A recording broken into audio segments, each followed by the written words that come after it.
देख तो सिमी, पेट अंदर गई है ना मेरी, बाइसेप्स भी काफी कम लग रहा है। आप तो हमेशा ही अच्छी लगती हो भाभी। वैसे जब आप नहाने गई हुई थी उस दौरान पापा मम्मी की जरा बहस हो गई। मम्मी ने 4 बातें सुना दी पापा जी को तो वो जरा नाराज से हो रखे हैं। तो सोच रही हूँ उनके फेवरेट मटर के पराठे बना लेती हूँ, सही रहेगा ना? भगवान मेरा बड़ा साथ देते हैं। ऐसे हंगामे जब भी हो रहे होते ना, मैं बाथरूम में ही होती हूँ, वरना सुबह सुबह शुरुआती कलेश देखकर हो ना तो पूरा दिन सभी से कलेश पड़ती रहती है। ऊपर से ना ही आप बूथ बनकर खड़े रह सकते हो, ना ही किसी एक पार्टी का साथ दे सकते हो। क्या सही बचाया भगवान ने मुझे। हे भगवान, love you love you love you. और ये उससे भी अनबिलीवेबल चीज है कि जहां ठंड में सभी का वजन बढ़ जाता है वहां मेरा कम हो गया। अब आपको क्या बताऊं भाभी, उससे पहले मुझे भी यही लग रहा था। दोनों देवरानी जेठानी मिलकर सभी के लिए मटर का पराठा तैयार करती है और उसे लहसुन की चटनी और धनिया की चटनी के साथ बाहर टेबल पर लेकर जाती है। नाश्ते को देखते ही अनु कहती है, अरे बहू, मटर का पराठा बना दिया तूने। अरे आज तो जाकर मैं पतली लगनी शुरू हुई थी, देख तो जरा मेरा शरीर झड़ रहा है ना। हाँ मम्मी जी, फर्क तो लग रहा है। वैसे मुझे देखकर बताइए ना, मुझ में कोई फर्क दिख रहा है क्या? सास बहू की बातें चल रही थी कि तभी एक एक कर बाकी सभी अपने कमरों से बाहर आना शुरू कर देते हैं और सभी को अपना शरीर जरा पतला लग रहा था। वजन तो कम होना ही था सभी का। ठंड में जिस हिसाब से गाजर का हलवा, मटर के पराठे, गोंद के लड्डू, शलगम की सब्जी, सरसों का साग खाना चाहिए था, कहाँ खा पाया। तो शरीर तो कम होना लाजमी ही था भाई। मुझे तो ऐसी कमजोरी लग रही है कहीं चकरा के गिर ना जाऊं। अरे बेहोश तो यहाँ मैं भी हो रही हूँ। जिसका पति उठते ही कलेश करने लगे उसका शरीर तो कम होगा ही। पर मम्मी जी, अभी तो आप खुश हो रही थी वजन कम होने पर, तो अभी दुखी क्यों हो रही है? अच्छा, सुबह पापा जी ने आपसे लड़ाई कर ली थी, उनको ताने दे रही हो। Okay okay okay. मैंने लड़ाई की थी? वाह बहू वाह, तू थी क्या वहाँ? ऐसा कुछ कहने की जरूरत नहीं है, सही तो कह रही है दिव्या। और जो आप ये कह रहे हैं ना, सब्जियां सही से हमने सर्दियों में खाई नहीं इसलिए सबका वजन कम हो गया, तो सब्जी लाने कहाँ दे रहे थे आप? आपको तो गाजर ही महंगी लग रही थी, मटर महंगे लग रहे थे, पूरी सर्दी बीत गई, सिर्फ 2 गुण के लड्डू नसीब हुए मुझे। शांति बाबा शांति, जो सुबह हुआ उसे भूल जाइए मम्मी जी पापा जी, अभी उस पर मिट्टी पाइए। और सर्दियां बिल्कुल जाने को है, इसके पहले कि मटर बाजार से खत्म हो जाए मैंने आप सबके लिए मटर का पराठा बना लिया है, अब जल्दी से खाइए और अपना मूड सजाइए। पराठे के साथ चटनी का चटकारा लेकर सभी आराम से अपने अपने कामों में लग जाते हैं। नाश्ता तुमने सच में बड़ा अच्छा बनाया था सिमी। नाश्ता तो हमेशा ही अच्छा बनाती हूँ। अगर वेइंग मशीन पर खड़े होना हो सभी को तो वजन 12 किलो ज्यादा ही दिखेगा, पर कोई इस बात को मानेगा नहीं ना, क्योंकि सर्दियों में हम पहन रहे थे स्वेटर और अब स्वेटर शरीर से उतरा, थर्मल शरीर से उतरे तो सभी को अपना शरीर अचानक से जरा पतला लग रहा है, बस यही बात है। पर देखो कहाँ से शुरू हुई बात कहाँ तक चली गई। अरे हाँ, सही कहा तुमने, पर ये बात तुमने बाहर क्यों नहीं कही? पिछली बार का इंसिडेंट भूल गए क्या? पापा जी के सामने जबान चलाना मतलब खुद पर शनि की ढैया चढ़ाना है। वैसे जिस हिसाब से इन सर्दियों की सब्जी वाली बात ने आज पकड़ी, पता नहीं ये कितनी जुबानों को जलाकर रुकेगी। अपनी कलाई पर घड़ी बांधता हुआ विनय अपनी पत्नी की कही बात पर सोचता हुआ घर से बाहर निकल जाता है।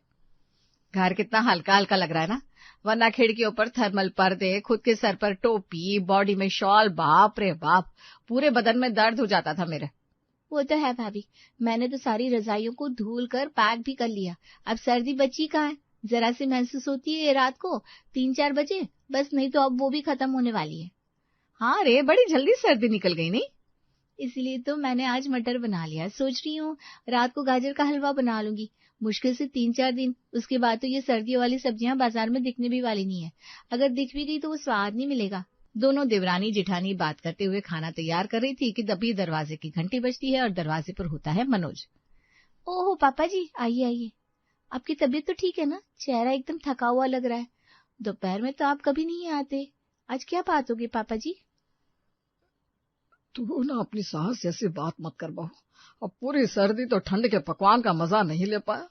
घेवर खाने का कितना मन था मेरा। एक तो महंगाई इतनी, कभी तेल महंगा कभी घी महंगी। बाजार से होकर आ रहा हूँ, अब तो सर्दियां भी एकदम जाने को हो गई है। बाजार से तो बची कुची सब्जियां भी छट जाएंगी। ओहो, तो आज सब्जी मार्केट का चक्कर लगा कर आ रहे हैं आप। वैसे ये तो हर बार ही होता है पापा जी, और जैसे ही गर्मियां शुरू होंगी आपका मन फिर से गाजर का हलवा और मटर की कचौड़ियां खाने का करेगा। और फूल गोभी के पकौड़े तो मैं कैसे भूल सकती हूँ। वही तो बात है बहू। और उसके बाद तुम लोग ले आते हो फ्रोजन मटर। कैसे हाथ का मटर होगा, कितना पुराना होगा कौन जाने। आजकल तो न्यूज में दिखाते हैं पैकेट वाला खाना कभी नहीं खाना चाहिए। इसलिए मैंने सोचा है कि आगे की 3-4 महीने के लिए हम अभी से स्टॉक रेडी कर लें। ज्यादा क्वांटिटी में सब्जियां लेंगे तो रेट भी कम लगेगा एक सब्जी वाले से बात हो गई है मेरी। हॉल से आती आवाज को आधा अधूरा सुनकर अनु बाहर आती है। तो अब आप सब्जी बेचेंगे? अरे इतने बुरे दिन नहीं आ गए हमारे। आपके भले की बात कर रहा था, बहू है समझ गई है, तुम्हें समझा देगी। पर इतना बड़ा फ्रिज किसके पास है पापा जी, सब्जियां सड़ने लगेंगी। अरे बहू, एक एक पतीला तो जरूरत के हिसाब से सब्जियां मिठाई बना लेंगे। अभी वैसे कड़ाके की गर्मी तो आई नहीं, तो सब्जियां बाहर ही रहेंगी, कोई खराब नहीं होगी। बाकी बची सब्जियों को थोड़ा थोड़ा उबाल कर फ्रीजर में फ्रीज कर देंगे, ऐसे वो लंबे समय तक चलेगी। बस फ्रीजर से सब्जी निकाली और बना ली। छोटे से ट्रक में सब्जियों की बोरी लदवाकर मनोज अपने घर पर बुला लेता है, और जैसे ही वो ट्रक मनोज के घर के बाहर रुकता है, पड़ोसियों की कानाफूसी शुरू हो जाती है। इनकी तो दोनों बेटों की शादी हो गई है, फिर ये खाने की तैयारी किस खुशी में हो रही है? सिर्फ शादी पर ही तैयारी होती है क्या? अरे शादी हो रही होती है तो घर के बाहर टेंट लगता ना। यहाँ तो सिर्फ ट्रक भर के सब्जियां आई है, लगता है किसी का जन्मदिन या एनिवर्सरी है। मतलब अनु भाभी एनिवर्सरी सेलिब्रेट कर रही है और हमें बुलाया भी नहीं, बताओ। कोई बात नहीं भाभी, तुम ना बुलाओ फिर भी हम आएंगे। तभी अनु दरवाजे पर आती है। इतना पराया कर दिया हमें आपने भाभी, अरे कितना ही खा लेते हम। आपकी शादी में तो हम थे नहीं, कम से कम आपकी एनिवर्सरी का ही मजा उठा लेते। खैर, भाभी को लग रहा होगा कि हम खाली हाथ जाएंगे, इसलिए भाभी ने हमें बताया नहीं, है ना भाभी? पर ऐसी बात नहीं है, गिफ्ट लेकर आने वालों में से है हम। आस पड़ोस वालों की बातें सुनकर अनु मुस्कुराकर अंदर आती है। ये छोटा सा ट्रक क्यों मंगवाया, बड़ा ट्रैक्टर मंगा लेते। सभी मोहल्ले वाले पूछ रहे हैं इतनी सारी सब्जियां हमारे घर क्यों आ रही है। अब जवाब दीजिए आप। इतनी सब्जियां देख लिया सभी ने, नजर में न चढ़ जाए, हम सब यही अंदाजा लगा रहे हैं कि क्या प्रोग्राम हो सकता है। अब रोज कभी कोई कुछ ना कुछ मांगने आ जाएगा, देखिएगा। विनय की मम्मी, आप ना बड़ी सुंदर लगती है जब गुस्सा करती है। वही तो मोहल्ले वाले जल रहे हैं, जहाँ किसी के दिमाग में ऐसा आइडिया नहीं आया आपके दिमाग में आ गया, इसीलिए इंक्वायरी कर रहे हैं। पर मैं किसी को कुछ बताऊंगी नहीं, आप बेफिक्र रहिए। गांठ गोभी, गाजर, सलगम, मटर रसोई में पहुंच जाते हैं। ये काम करते हैं, पहले मटर छील लेते हैं, उसके बाद गाजर क्रश कर लेंगे। क्या कहती है तू? जैसा आप कहे भाभी। बाकी सब्जियों का क्या करें? गांठ गोभी का अचार डालूं क्या और शलगम का सूप बना लेंगे? हाँ सही है, आई एम विथ यू। घर की तीनों फेमस मटर छिलना शुरू कर देती है। आजकल हो रही थी सर्दियों के पकवान की तैयारी, जिसके कारण मनोज का भी दुकान में मन नहीं लगता और वो भी दुकान स्टाफ पर छोड़कर घर आ जाता है। सभी मटर छिल रहे हैं तो मैं एक काम करता हूँ, गाजर कस देता हूँ। गाजर को धोकर कसना भी तो होगा, तब तो हलवा तैयार होगा। अब मेरे लिए सभी इतनी मेहनत कर रहे हैं तो इतना तो मेरा करना भी बनता है, क्यों भी नहीं की माँ। मनोज गाजर लेकर बैठ जाता है और उन्हें एक एक कर धोना शुरू कर देता है। ये प्रोसीजर बस चालू होता ही है कि मोहल्ले की औरतों को खबर लग जाती है और वो मनोज के दरवाजे पर पहुंच जाती है। साबित कर दिया भैया आपने कि खून का रिश्ता अपना होता है और पड़ोसियों का नहीं। बहन कहते हैं ना आप मुझे, और अकेले दुकान छोड़कर काम पर लग गए। इतनी सारी तैयारियां करनी है, अकेले सब कैसे करेंगे आप? मुझे बताया क्यों नहीं, मैं करवाती मदद। अरे नहीं नहीं आंटी जी, आप बेकार परेशान होगी। तो अब तू बोलेगी बहू हमारे सामने? अब जो भी बन रहा है वो हमारे घर तो आएगा ही, तो क्यों हम हाथ नहीं बटा सकते? मैं जरा गोभी को सुधारने का काम कर देती हूँ, बाकी सब एक एक काम पकड़ कर बैठ जाओ। चलो, रसोई में गांठ गोभी भी दिख रही है। पकवान मिलेंगे ये सोचकर अगल बगल वाले भी इस काम में अपना हाथ लगाना शुरू कर देते हैं। रात को दोनों भाई घर लौटते हैं। बाप रे बाप, पूरा घर बिखेर कर रखा है आप लोगों ने, ये सब क्या चल रहा है? बाहर सुमित अंकल मुझसे पूछ रहे थे खाने की तैयारी कब होगी। मुझे भी शांति अपार्टमेंट वाली आंटी का फोन आया था। आसपास सभी के यहाँ ये खबर पहुंच गई है कि हमारे घर में किसी भंडारे की तैयारी हो रही है। तो ये सही है, वैसे भी इतने लोगों की आंख लग गई है खाने पर, छोटा सा भंडारा कर ही देते हैं। पिछली बार हमारी एनिवर्सरी पर कुछ खिलाया भी नहीं था किसी को।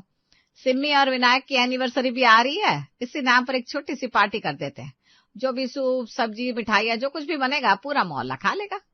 मोहल्ले वालों के लिए सब्जियां नहीं लेकर आया था मैं, जिसे जो सोचना है सोचते रहे।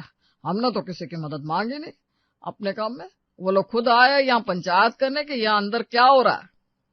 लोगों की आंख पर तो चढ़ गए ना हम पापा जी। वो कहते ना चक्की का पीसा खा लो दांत का पीसा नहीं। कोई नजर गिराए इन सब्जियों पर उससे पहले उन्हें थोड़ा बहुत चखा देंगे। इससे ये फायदा होगा कि बाकी कच्ची सब्जियों को जब हम डीप फ्रीज करेंगे तो फ्रीज करने के लिए मोहल्ले वालों के लोगों का फ्रीजर भी इस्तेमाल हो जाएगा। ठीक है। मनोज के हामी भरने की देर थी कि पूरी सोसाइटी मिलकर भंडारे की तैयारी में जुट जाती है। गाढ़ गोभी का सूप, पकौड़े, पालक की दाल, गाजर का हलवा, मटर कचौरी, मटर पुलाव, घेवर और बाकी पकवानों की तैयारी शुरू हो जाती है। अरे पर मैंने थोड़ी ना कहा था कि ठंड की सब्जियों को लेकर आओ, भंडारा लगाओ। अरे उसे फ्यूचर के लिए बचा कर रखो, तो मुझे क्यों रोका जा रहा है? और ये ड्राई फ्रूट्स काटने का काम अलग दे दिया। ये छोटे छोटे ड्राई फ्रूट्स नहीं कटेंगे मुझसे भाई। अगर मेरी उंगलियों पर चोट आ गई तो प्रेजेंटेशन कैसे बनाऊंगा मैं? तो मतलब पापा जी को खुश रखने की जिम्मेदारी सिर्फ हमारी है, आपकी नहीं। घर के बेटे जो करते हैं ना, वही बहुएं सीखती हैं। तो जरा कॉपरेट कीजिए। हाँ नहीं तो। सर्दियों की सब्जी की टॉपिक को लेकर जैसे कि मनोज बावला ही हो गया था। उसे तो बस सर्दियों का सारा खाना खाना था।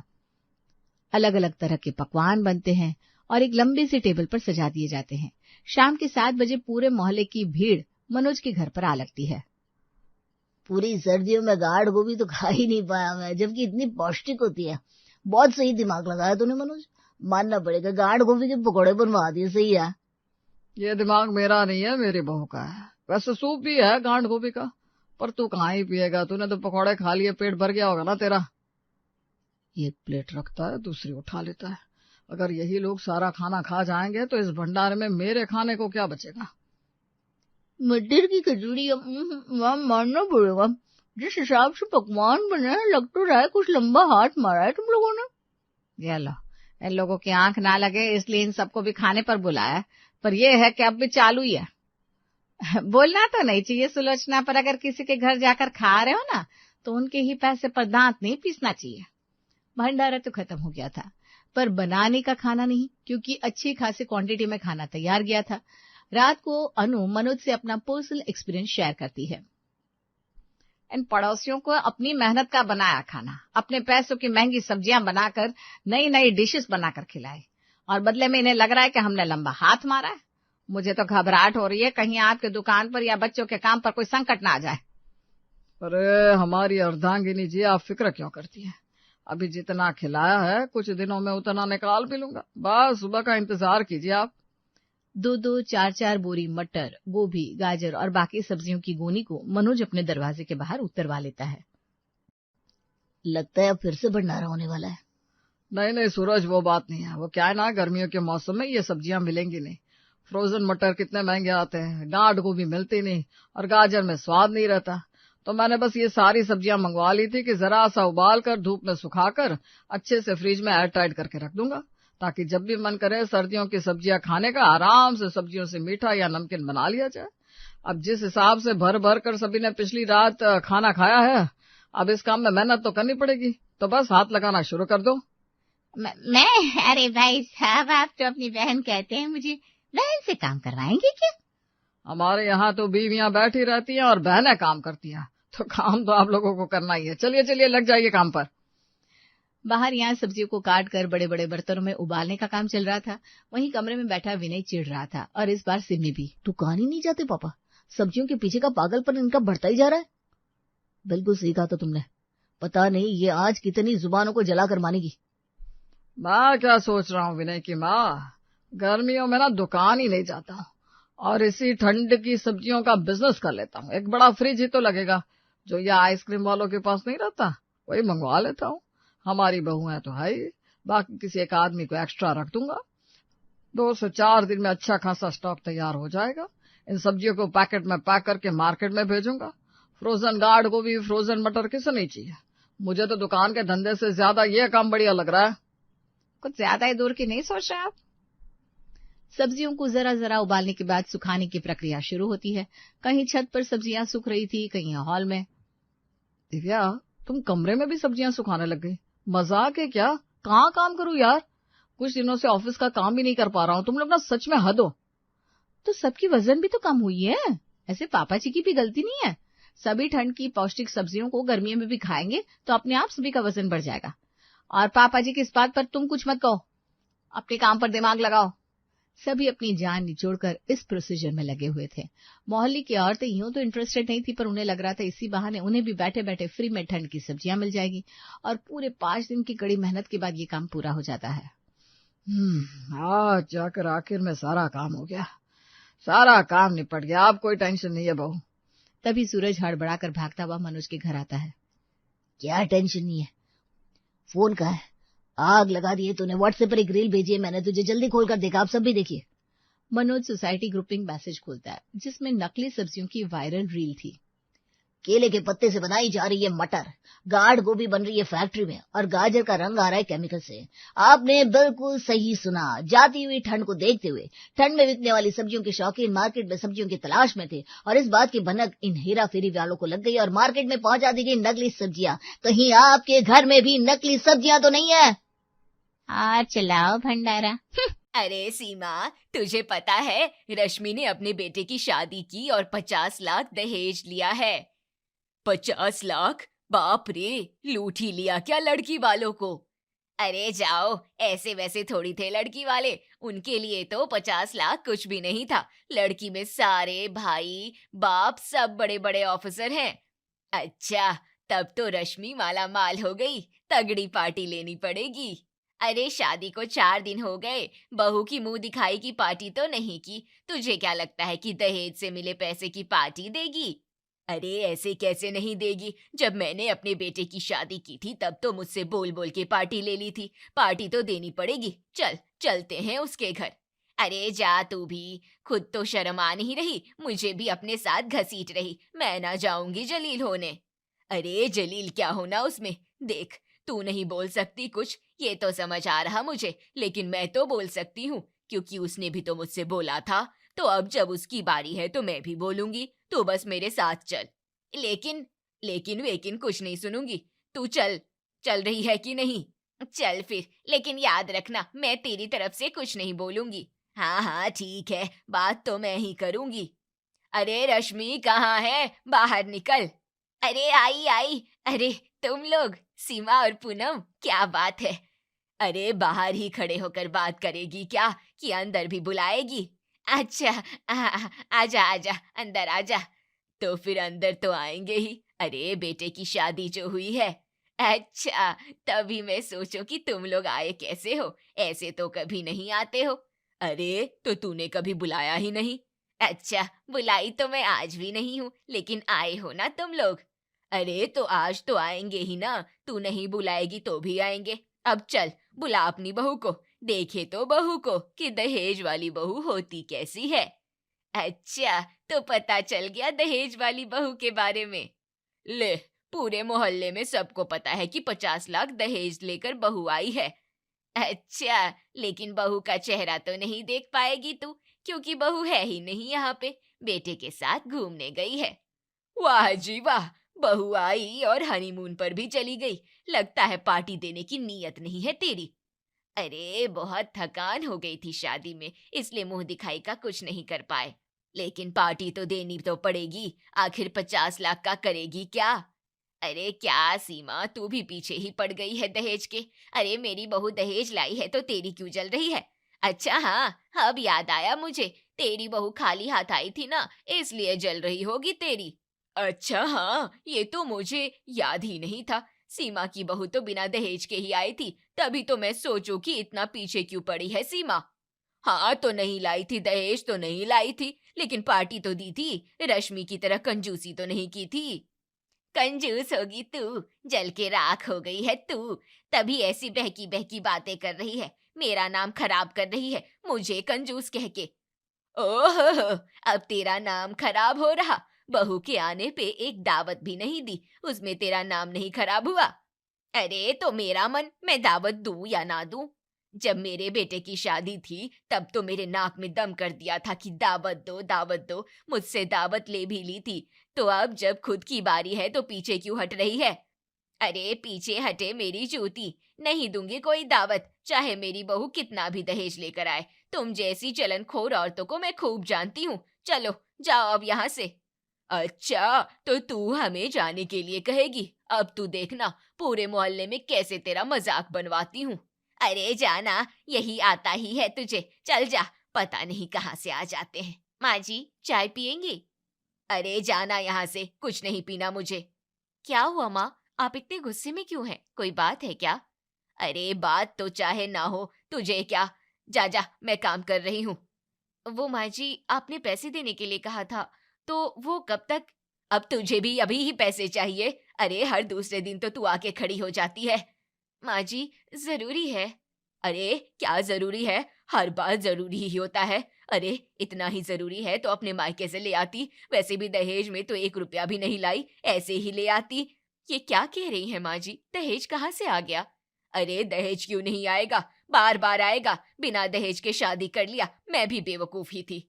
लेकिन माँ जी, बिना दहेज के आपने ही तो बोला था कि बहुत सुंदर है, बस हमें इतना ही चाहिए, दहेज का कोई चक्कर नहीं है। हाँ, सबसे बड़ी गलती थी मेरी। अरे तेरी सुंदरता का अचार डालूंगी क्या मैं? दहेज मिलता तो कुछ तो फायदा होता। लेकिन आप आज ऐसे क्यों बोल रही हैं? आज के पहले तो आपने ऐसा कभी कुछ नहीं कहा। हाँ, वो इसलिए क्योंकि आज के पहले किसी ने इसके लिए कुछ कहा भी नहीं था। अरे रश्मि की बहू 50 लाख दहेज लाई है। 50 लाख, समझ रही है तू? अरे ऐसी बहुओं का मान होता है। मेरी भी मती मारी गई थी जो मैंने बिना दहेज के अपने बेटे की शादी कर दी। अरे क्या हुआ? क्या बात हो रही है दहेज पे? अरे नीतू, रो क्यों रही है? चली गई रोते रोते। अरे जाने दो, बिना दहेज के ब्याह के आ गई है। अरे रश्मि की बहू 50 लाख दहेज लाई है। अच्छा, तो ये बात है। लेकिन तुमको ही तो दहेज नहीं चाहिए था, सुंदर बहू चाहिए थी सिर्फ। उसी का पछतावा कर रही हूँ और कुछ नहीं। अच्छा, हो सके तो चाय पिला दो। बहू से जाके कह दो बिना दहेज की आई है, कम से कम काम तो ढंग से करे। लगता है तुमसे कुछ कहना बेकार है इस वक्त। चलो मैं देखता हूँ कुछ, तुम गुस्सा ठंडा करो अपना। अरे नहीं अंजलि जी, छोटे बेटे की शादी के लिए तो लड़की के रंग रूप से समझौता हो सकता है, लेकिन दहेज तो अब की बार मोटा लूंगी। अरे क्या बात है सीमा जी, पहले बेटे की शादी में 1 रुपया भी नहीं लिया और अब मोटा दहेज लेंगी। अरे तो एक बेटे की शादी में गलती हो गई तो दूसरे बेटे की भी शादी में गलती कर दूं क्या? अच्छा, तो अब पछतावा हो रहा है आपको? तो क्या? अरे हमारे मोहल्ले में एक लोग हैं, 50 लाख दहेज लिए हैं। अब तुम ही बताओ, इतना इतना दहेज मिल जाए तो क्या दिक्कत है भाई? हाँ, पैसा किसे काटता है। तो ठीक है, मैं देखती हूँ, लड़की के बारे में पता चलेगा तो बताऊंगी। हाँ बताना, और सुनो, बेटे में कोई कमी नहीं है हमारे, हीरे जैसा बेटा है, तो दहेज 50 लाख तो लेंगे हम भी। हाँ हाँ, आपकी बातों से मैं समझ गई। ठीक है, फिर मैं बताती हूँ। क्या बात है भाग्यवान, बड़ी खुश लग रही हो। अरे खुश नहीं हूँ, बस अपनी छोटी बहू के बारे में सोच रही हूँ। छोटी बहू के बारे में क्या बात कर रही हो? क्या बात क्या? अरे छोटे बेटे के लिए लड़की देखने को बोला है अंजलि से, कहा है शाम तक बताएगी, उसी के फोन का इंतजार कर रही हूँ। लग रहा है दहेज के लिए बोल दी हो अब की बार, मौका छोड़ोगी नहीं अब की, क्यों? अरे एक बार मूर्खता हो गई तो दोबारा थोड़ी मूर्ख बन जाऊंगी। नहीं नहीं, अब की बार तो रश्मि जी से इंस्पायर्ड हैं आप, तो क्यों मूर्ख बनेंगी? चलो अच्छा है, अपने हिसाब से करो, बाद में कुछ कहने सुनने को ना रह जाए बस। तो क्या, और बेटे में कोई कमी थोड़ी ना है, अच्छा परिवार है, बेटा कमा रहा है, 50 लाख दहेज तो कहीं नहीं गया। हाँ हाँ, क्यों नहीं। नीतू कमरे के बाहर से सीमा और शंकर की सारी बातें सुन रही होती है। मुझे नहीं पता था कि माँ बाद में पलट जाएंगी। अरे दहेज नहीं लाई तो इंसान की कोई कीमत नहीं है क्या? आने दो देवरानी जी को, मैं भी तो देखूं कि दहेज वाली बहू होती कैसी है।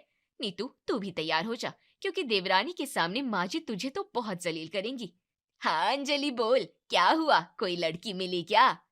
हाँ लड़की तो मिली है, सब कुछ आपने जैसा कहा था वैसा ही है। लड़की अमीर है, लड़की का भाई बहुत बड़ा बिजनेसमैन है, 50 लाख क्या 1 करोड़ भी दहेज देने को तैयार है, बस परिवार अच्छा होना चाहिए। लेकिन हाँ, लड़की में एक दिक्कत है। अच्छा, क्या दिक्कत है? लड़की का रंग थोड़ा काला है। अच्छा, सिर्फ रंग काला है, बाकी सब तो ठीक है ना? मतलब लूली लंगड़ी तो नहीं है ना? अरे नहीं नहीं, लड़की तो बढ़िया है, बस रंग की दिक्कत है। लो जी, ये भी कोई दिक्कत है? अरे रंग का मैंने क्या करना है, बड़ी बहू मैंने रंग रूप देख के बिना दहेज के ही तो की थी। क्या कर रही हूँ उसके रंग रूप का? कुछ भी नहीं। तू ऐसा कर, रिश्ता पक्का कर दे, लड़की के रंग से ज्यादा कोई दिक्कत नहीं है, और दहेज का तू 1 करोड़ बोल देना।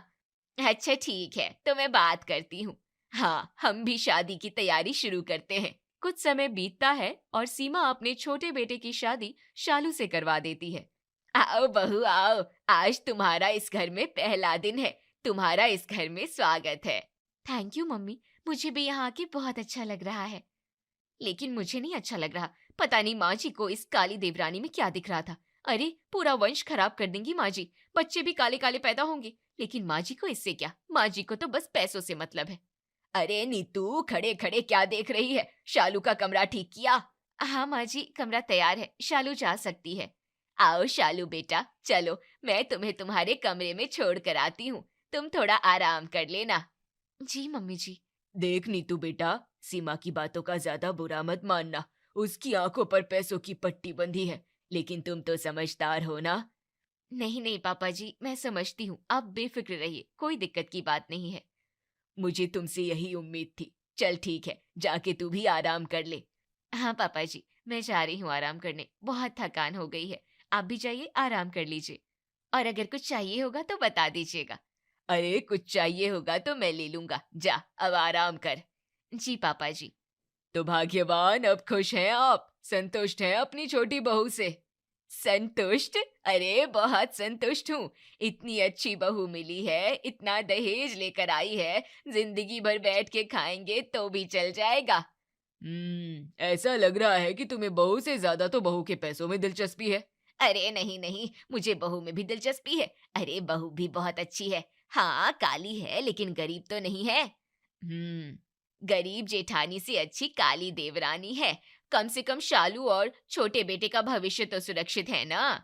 हाँ हाँ बिल्कुल, भविष्य तो सुरक्षित हो गया है, और ये सब तुम्हारी बदौलत ही हुआ है। तुम ना होती तो उनका भविष्य सुरक्षित ना ही होता। बहुत अच्छा किया तुमने। तो फिर? अरे मैं अच्छा ही सोचती हूँ, आप ही लोग मुझे गलत समझ लेते हैं। काश ऐसे ही अपने बड़े बेटे के बारे में भी सोचा होता। अब जो हो गया सो हो गया, उसके बारे में सोचने से अब कोई फायदा नहीं है। हाँ बात तो सही है, अब कल बहू की मुंह दिखाई है, बहुत काम है, थोड़ा आराम कर लेती हूँ। हाँ हाँ, कल के लिए तैयार तो होना पड़ेगा। चलो आराम करो, मैं भी आराम करता हूँ। अरे नीतू, कहाँ गई? अरे क्यों चिल्ला रही हो? देखिए, आपने सुन लिया, लेकिन जिसको बुला रही थी उसके कानों में तो खोट पड़ी है, सुनाई ही नहीं देता है। जी माँ जी, क्या हुआ? अच्छा, सुनाई दे गया। अब ये भी बता दे कि सारा काम हुआ या बाकी है? अधिकांश हो गया है माँ जी, बस थोड़ा बहुत बचा है, वो भी थोड़ी देर में हो जाएगा। अरे एक काम दिया था, वो भी ढंग से नहीं कर पाई तू। चल जल्दी खत्म कर काम, मेहमान आते होंगे, मैं शालू को देख कर आती हूँ। जी मम्मी जी। आइए आइए, कब से इंतजार हो रहा था आप लोगों का। आओ रश्मि, तुम भी आओ। हाँ हाँ आ रहे हैं, जल्दी से बहू को ले आओ। हाँ भाई, अब इंतजार नहीं हो रहा। हाँ हाँ बैठो, लेकर आती हूँ। थोड़ी देर बाद सीमा शालू को लेकर आती है। ओहो, तभी तो मैं सोचूं 1 करोड़ दहेज कैसे मिला सीमा को। आओ बहनों, तुम भी देख लो दुल्हन। क्या सीमा, पहली बहू तो इतनी सुंदर लाई और दूसरी बहू ऐसी ले आई? अरे कुछ तो देख लेती। अरे पैसों के आगे भला कुछ दिखता भी है? ये बताओ जरा, 1 करोड़ दहेज मामूली बात है क्या? तुम लोगों को मैंने बहू देखने के लिए बुलाया था, बहू पर टिप्पणी देने के लिए नहीं। अरे बहू का दिल साफ होना चाहिए, रंग रूप में क्या रखा है? बुढ़ापे में तो वैसे भी रंग रूप सब मुरझा जाता है। अरे तो अभी कौन सा बुढ़ापा आ रहा है? ये बोलना कि रश्मि को देख के अब तुझे भी दहेज लेना था। हाँ लेना था दहेज, और क्यों ना लूं? अरे दहेज ले, दहेज लेने से कौन मना कर रहा है, लेकिन रंग रूप भी तो देखना चाहिए। नीतू, शालू को अंदर लेकर जा, मैं बात करती हूँ। जी मम्मी जी। चलो शालू। हाँ तो क्या बोल रही थी? रंग रूप? अरे रंग रूप का अचार डालूंगी क्या मैं? अरे रहने दो उषा, किससे बहस कर रही हो? लालच की पट्टी से दिखना बंद हो गया है सीमा को। ओह देखो तो जरा कौन बोल रहा है। अरे लालची तू भी तो है, 50 लाख दहेज तूने भी तो लिया है। अरे मैंने मांगा नहीं है, मुझे मिला है, और मेरी बहू को देखा भी है, सुंदर, सुशील, हर चीज में नंबर 1 है। तो मेरी बहू भी सुशील, संस्कारी है। थोड़ा रंग रूप भी देख के शादी की होती। जब मेरे बेटे को दिक्कत नहीं तो तुम लोगों को क्यों दिक्कत हो रही है? हाँ भाई, हमें क्या, अब जिसकी बहू काली है उसे कोई दिक्कत ही नहीं है, तो हमें क्या। चलो चलते हैं अब, काली बहू की मुंह दिखाई भी हो गई। मैं तो सोच रही हूँ सीमा ने क्या सोच के काली बहू की मुंह दिखाई रखी थी। अरे उसे क्या लगा था हम लोग नजर उतारेंगे क्या उसकी? अरे जाने दो, छोड़ो, वैसे भी सीमा की बहू से हमें क्या, उसके नाती पोते काले काले पैदा होंगे, हमारे थोड़ी। वही तो, आई थी बड़ी मुझसे कंपटीशन करने। जेठानी जी, क्या सच में माँ जी ने मुझे दहेज के लिए अपनी बहू बनाया है? तुम ये मुझसे क्यों पूछ रही हो? इसका जवाब मैं कैसे दे सकती हूँ? आप इस घर में पहले से हैं, आपको तो पता होगा ना। बताइए ना, क्या सच में माँ जी ने दहेज के लिए ही सिर्फ शादी की है? देखो शालू, मैं इन सब चीजों में नहीं पड़ना चाहती। वैसे भी माँ मुझसे बहुत नाराज चल रही हैं। लेकिन क्यों? वो ऐसे ही। कुछ तो बात है, बताइए ना, आपको मेरी कसम। अरे कसम क्यों दी? बताइए ना जेठानी जी।